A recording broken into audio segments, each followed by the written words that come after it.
Saya baru sadar, orang kaya itu menciptakan uang, bukan mencarinya.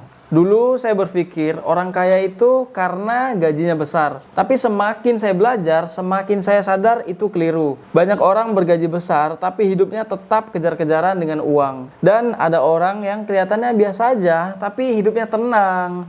Asetnya tumbuh, uangnya seolah selalu datang ke dia. Dari situ, saya mulai bertanya, apa sebenarnya perbedaan orang kaya dan kebanyakan orang? Jawabannya bukan di kerja keras, bukan di ijazah, bahkan bukan di keberuntungan. Jawabannya ada di satu hal, yaitu cara berpikir tentang uang. Kebanyakan orang hidup dengan pola ini. Mereka kerja, digaji, habis, ulangi lagi. Jadi muter aja di situ. Mereka nggak bodoh.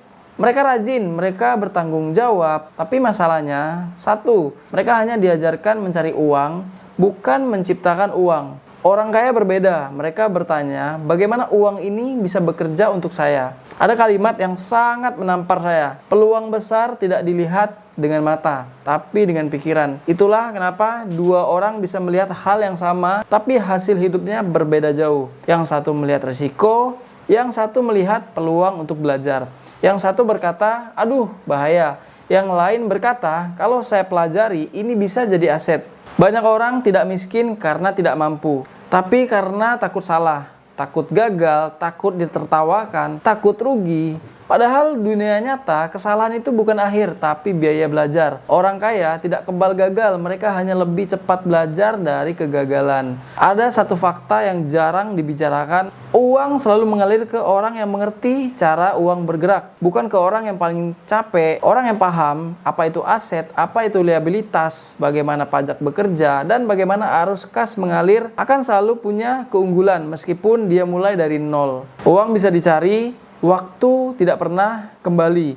Orang kaya rela belajar bertahun-tahun, menunda gaya hidup, dan terlihat pelan di awal, tapi justru karena itu mereka bisa berlari lebih jauh di akhir. Sementara banyak orang ingin cepat hari ini, tapi mengorbankan masa depan. Banyak orang berpikir aset itu rumah, bisnis, saham.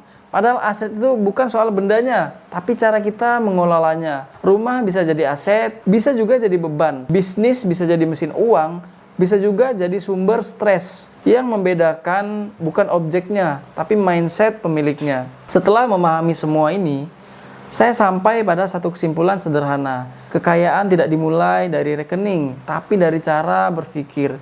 Jika hari ini hidup kita masih berat, mungkin yang perlu diubah bukan pekerjaannya dulu, tapi cara kita melihat uang. Karena saat pikiran kita berubah, keputusan kita berubah, dan saat keputusan berubah, arah hidup pun ikut berubah. Oke, itu untuk video hari ini. Semoga bisa bermanfaat. Sampai jumpa di video selanjutnya.